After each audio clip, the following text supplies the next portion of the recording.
माँ तो माँ ही होती है, रुला देने वाली एक हिंदी कहानी। माँ, मैं राजू बोल रहा हूँ, कैसी हो माँ? मैं ठीक हूँ बेटे। ये बताओ, तुम और बहू दोनों कैसे हो? हम दोनों ठीक हैं माँ। आपकी बहुत याद आती है। अच्छा सुनो माँ, मैं अगले महीने इंडिया आ रहा हूँ तुम्हें लेने। क्या? हाँ माँ, अब हम सब साथ ही रहेंगे। नीतू कह रही थी माँ जी को अमेरिका ले आओ, वहाँ अकेली बहुत परेशान हो रही होंगी। हेलो, सुन रही हो माँ? हाँ हाँ बेटे। बूढ़ी आंखों से खुशी की आंसू धारा बह निकली। बेटे और बहू का प्यार नस नस में दौड़ने लगा। जीवन के 70 साल गुजर चुकी सावित्री ने जल्दी से अपने पल्लू से आंसू पोंछे और बेटे से बात करने लगी। पूरे 2 साल बाद बेटा घर आ रहा था। बूढ़ी सावित्री ने मोहल्ले भर में दौड़ दौड़ कर ये खबर सबको सुना दी। सभी खुश थे कि चलो बुढ़ापा चैन से बेटे और बहू के साथ गुजर जाएगा। राजू अकेला आया था।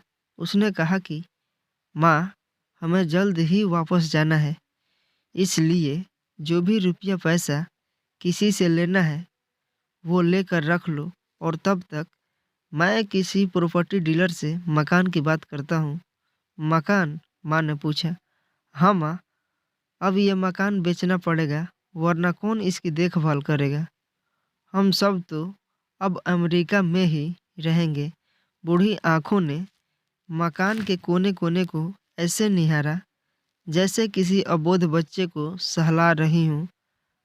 आनन फानन और औने पौने दाम में राजू ने मकान को बेच दिया। सावित्री देवी को ने वो जरूरी सामान समेटा जिससे उनको बहुत ज़्यादा लगाव था। राजू टैक्सी मंगवा चुका था। एयरपोर्ट पहुंचकर राजू ने कहा, माँ, तुम यहाँ बैठो, मैं अंदर जाकर सामान की जांच और बोर्डिंग और वीज़ा का काम निपटा लेता हूँ। ठीक है बेटे। सावित्री देवी वहीं पास की बेंच पर बैठ गई। काफ़ी समय बीत चुका था। बाहर बैठी सावित्री देवी बार बार उस दरवाजे की तरफ देख रही थी।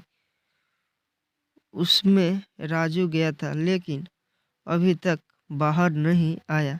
शायद अंदर बहुत भीड़ होगी, सोचकर बूढ़ी आंखें फिर से टकटकी लगाए देखने लगती। अंधेरा हो चुका था। एयरपोर्ट के बाहर गहमा-गहमी कम हो चुकी थी। माँ जी, किससे मिलना है? एक कर्मचारी ने वृद्ध से पूछा। मेरा बेटा अंदर गया था टिकट लेने, वो मुझे अमेरिका लेकर जा रहा है, सावित्री देवी ने घबराकर कहा। लेकिन अंदर तो कोई पैसेंजर नहीं है। अमेरिका जाने वाली फ्लाइट तो दोपहर में ही चली गई। क्या नाम था आपके बेटे का? कर्मचारी ने सवाल किया। राजू। सावित्री के चेहरे पे चिंता की लकीरें उभर आईं। कर्मचारी अंदर गया और कुछ देर बाद बाहर आकर बोला, माँ जी, आपका बेटा राजू तो अमेरिका जाने वाली फ्लाइट से कब का जा चुका है। क्या?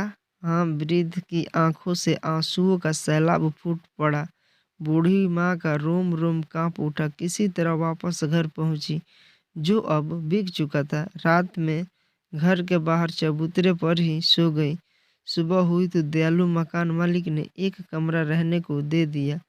पति की पेंशन से घर का किराया और खाने का काम चलने लगा। समय गुजरने लगा। एक दिन मकान मालिक ने वृद्धा से पूछा, माँ जी, क्यों नहीं आप अपने किसी रिश्तेदार के यहाँ चली जाती? अब आपकी उम्र भी बहुत हो गई है, अकेली कब तक यहाँ रह पाएंगी? हाँ, चली तो जाऊँ, लेकिन कल को मेरा बेटा आया तो यहाँ फिर कौन उसका ख्याल रखेगा?